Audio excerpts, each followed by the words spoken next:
So you've sold to roofers, you've sold for roofers since, and now it's a full circle for you. You just never know who's going to be on top or on bottom a year from now, 3 years, 5 years from now. How do you open the office without permission? Can I go down to Florida and make some money in the meantime? All the snowbirds fly back up north come May. And they said, okay, go ahead. So you've been screwed twice by two companies. 80% of contractors, they say, go out of business in the first 2 years. Why? Well, no matter what we feel about somebody, we should all be professionals. Every saint has a past and every sinner has a future, right? So in my head, I've been trying to figure out how do I help fix the problems that I've run into. I've had to learn to be a little wiser and to take those things as a paid lesson. David Summerlin, I think How's it going, brother? You're the perfect candidate to talk about our crazy industry. How many years have you been in the industry so far? So I'm coming on 7 years now. 70 years. How did you get in the industry? So I was in marketing on the phone, inside sales for marketing, selling to roofers, Dex Media, which became YP, and now it's Thrive. And I had a contractor that I hit up that it was a long process to get to who I got to. And somebody told me not to call Sears, that I was wasting my time, but my boss was pushing me to just make dials. So I was like, I'm calling him. Ironically, calling Sears, the guy pushed me to another guy who pushed me to another guy. And turned out they had basically two sides of their business. One side was new construction, and the other side was install only for big companies like Home Depot and Lowe's. And the new construction side, I sold them our Dex Hub Premium. It was our top product, and I was so proud and happy. They were local. And in doing that, I got some props from work, obviously, and I was really excited. Well, it turned out they were splitting their business in half. And so the side that was new construction went off to do their thing. The install only side called me and said, hey, we want to turn our install only company into a sales company. And so we would like you to come by here and get us helped out. And I was like, great, I'm going to sell another Dex Hub Premium. Yeah. So I go by there not knowing it's an interview. And so he goes over storm restoration, roofing, all these things. It was a lot of new fire hose information for me and asked me to come work for them. And I was like, hey, thank you so much. I'm honored. Got a guy for you. I'll refer over. I don't know anything about roofing or storm restoration. He said, hey, man, that stuff I can teach you in 5 minutes. When you call me, you actually care about me. When I call you, you actually pick up the phone. That's the kind of guy I need to hire. You're that guy. You come work here. Let me think about it. Got back to him. All right, let's do it. Jumped in. He had like 6 or 7 Facebook pages, all with his political rants on all of them. Had me combine them all into one, take all the political stuff off of there, and then help him build that into a sales organization. Brought over a bunch of guys from Sears.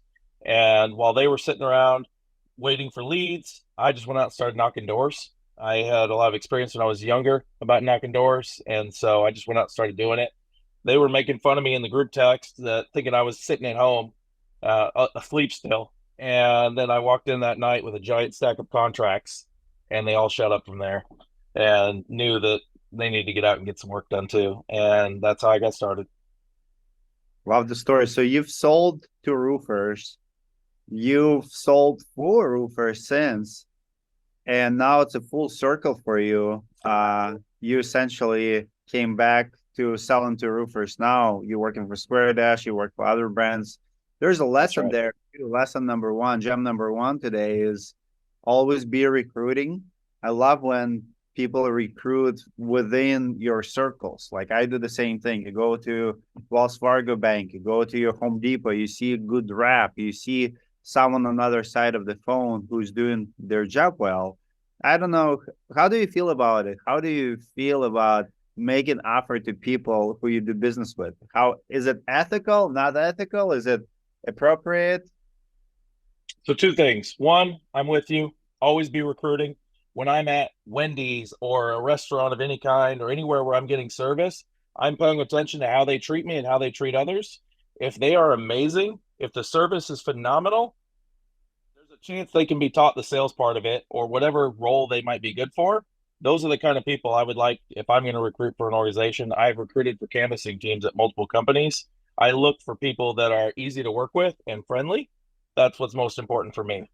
And so people, but also I worked with a guy years ago that always he taught me ABI, always be interviewing. So even if I'm looking for people to recruit, you never know what's on the end. I worked for a public adjuster. I had to go out and do inspections for them. And the guy that owned the company used to work for the guy that was working for him doing inspections. You just never know who's going to be on top or on bottom a year from now, 3 years, 5 years from now. And so keep humble because you never know where things are going to go. But then also always be interviewing for everything. The guy that had told me that ABI, came in to sell them cleaning service at the pest control company I was at the time, and he did such a phenomenal job at that product that he was selling that the guy asked him to come over and be a general manager at his company for like twice what he was making. And he wasn't there for an interview. He was just there to sell a service, but he did such a phenomenal job that he got picked up immediately. What happened to your roofing sales position? How did you move from there? What did you do? Mm-hmm. So great company, great product. Absolutely love it. At the end of the day, people make the business decisions, good or bad. I hope the best for them. I don't know how that's going to go for them. There might be some fallout. They might grow even more. Good for them. Uh, I worked my butt off, and I was a little shocked by the change. But after 3 months of not knowing how we were going to pay our bills and having to borrow some money to make sure the bills were paid and all those things, I'm in a way better position now. So I'm excited about it.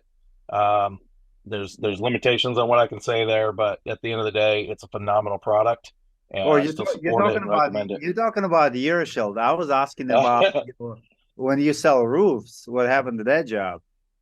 Oh, gotcha. So the first company I worked for, man, awesome guy hired me. Told you about him.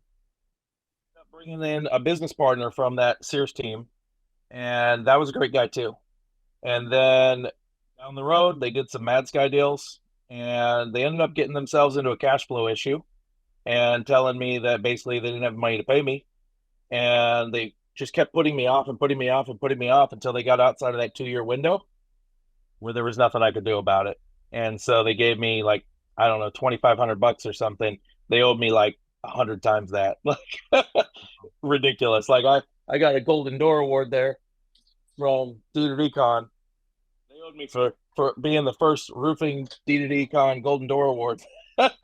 And they gave me like $2,500 at the end of the day. And yeah, that was painful.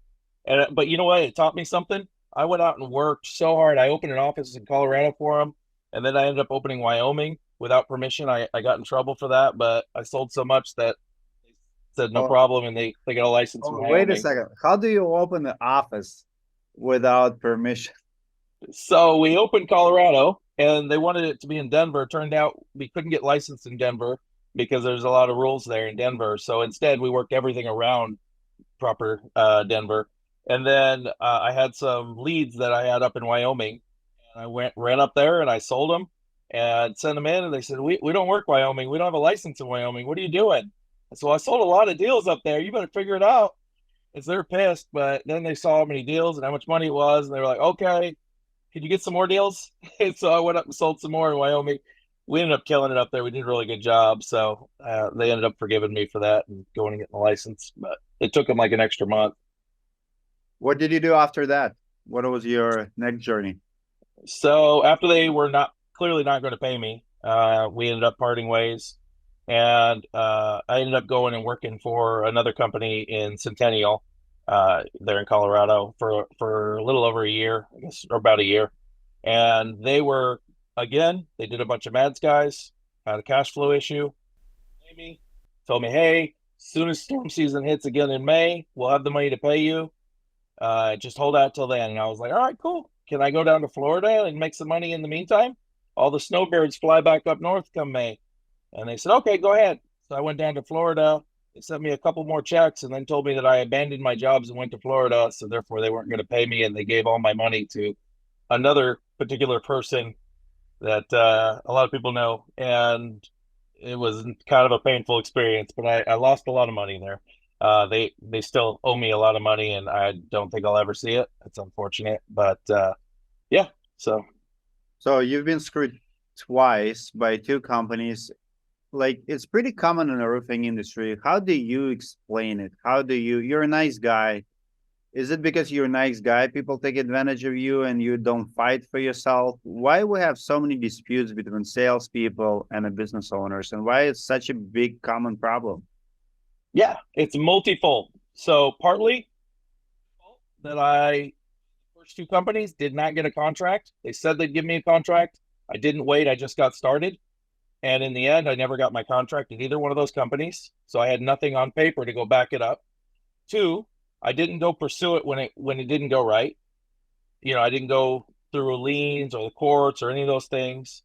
Three is chase each one of those deals as they were going. I just kept throwing them in the pipeline and stacking, the stack star steel model, right? Well, I think the stack star steel model isn't always intentional. I think that they're stacking and they don't mean to steal most of the time. I think what happens is they get in a cash flow crunch and you need almost as much money set aside as cash flow as you're trying to make. And they end up putting themselves in a predicament where they don't have the funds to pay you right away. Sales reps leave to go somewhere else to make money.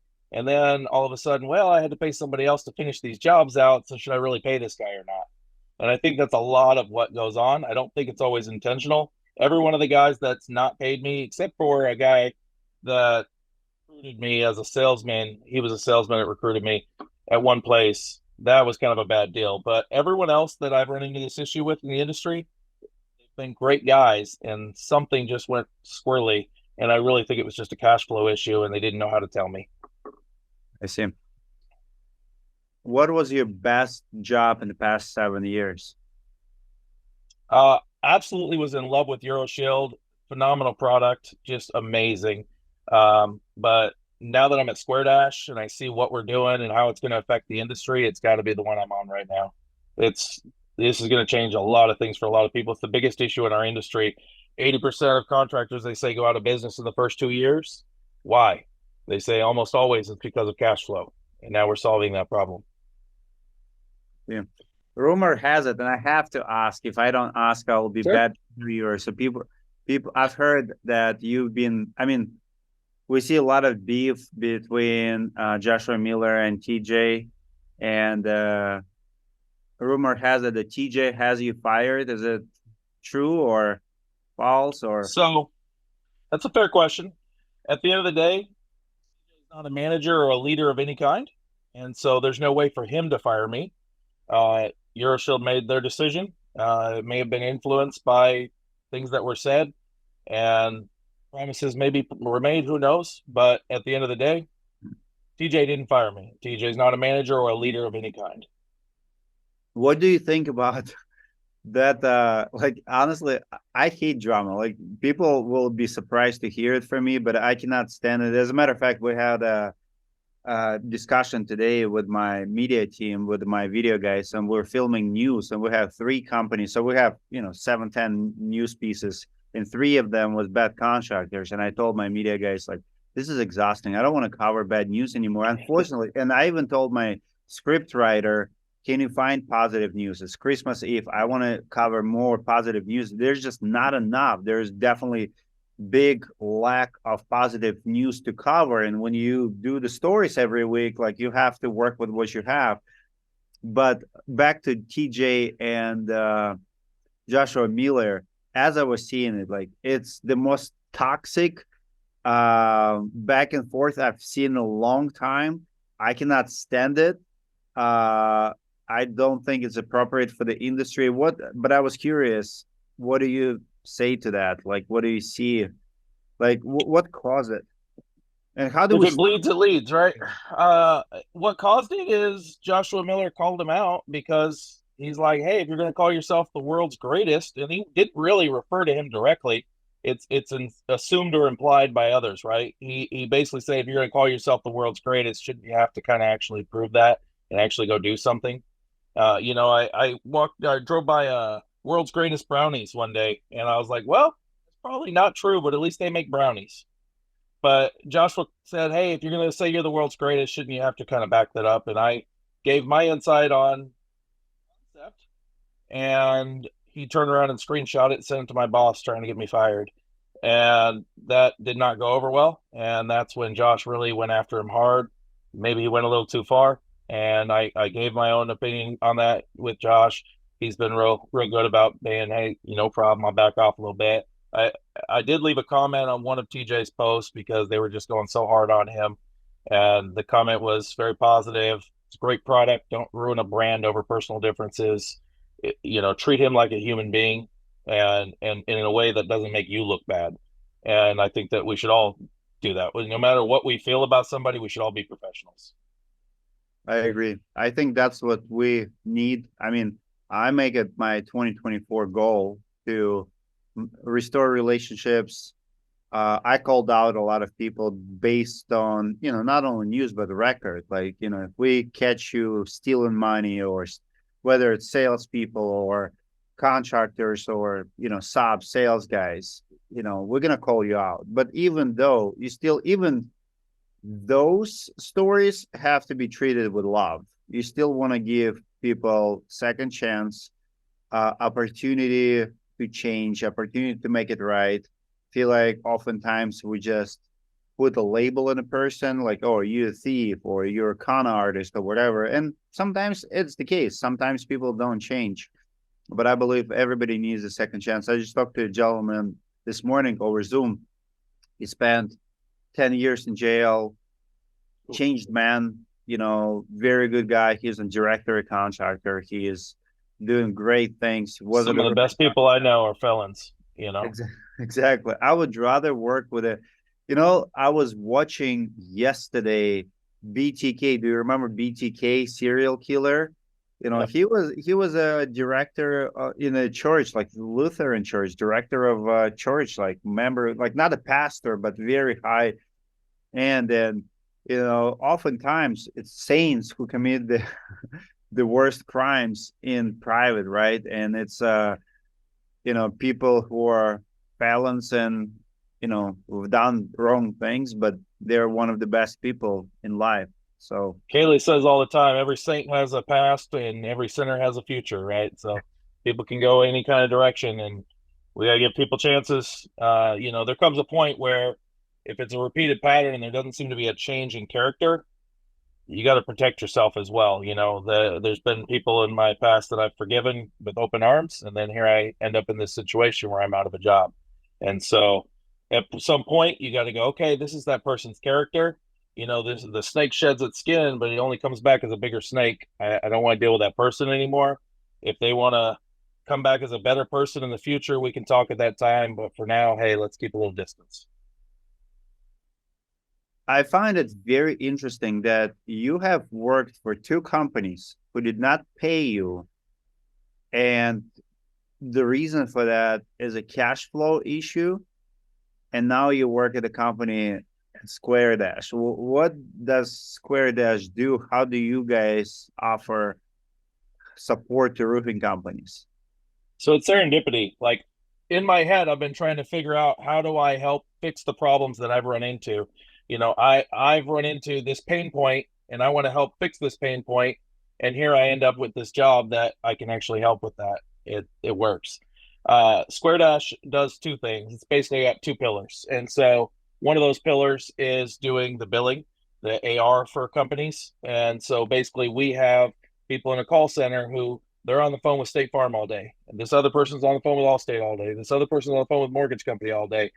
That's all they're doing. And they can do it a lot more efficiently. They've got systems in place to collect that money faster than Susie at your front desk, who also has 6 other responsibilities, who should be pursuing new money, not chasing old money.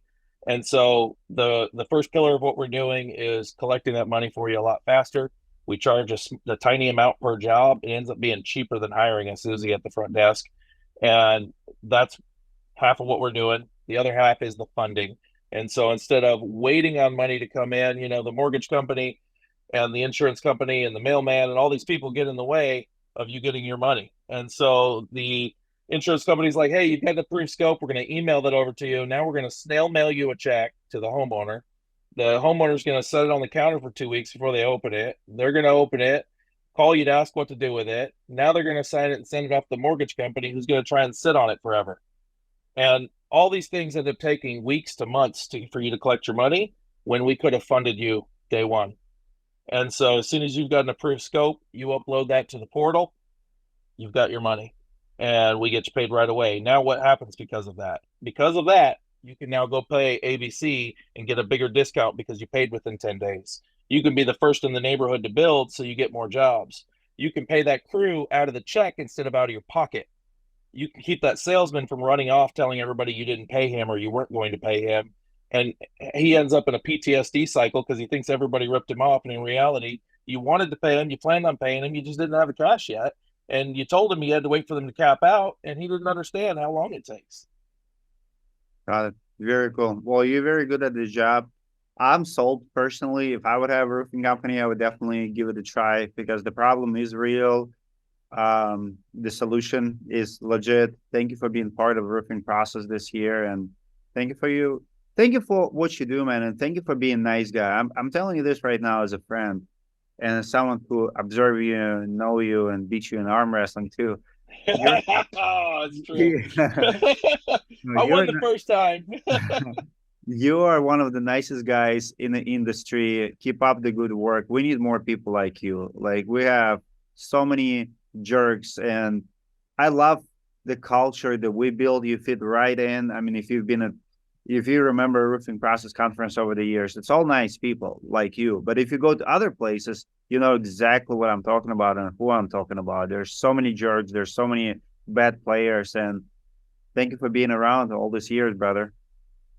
It's been great being your friend and learning from you, watching you grow. Like it's been absolutely amazing and inspiring, and it makes me want to do more and be more. So I appreciate you, and I hope even if you're not doing the conference this next year, whether you do or you do not, I'm watching you grow directory. I'm watching you grow roofing insights and anything else that you're involved in.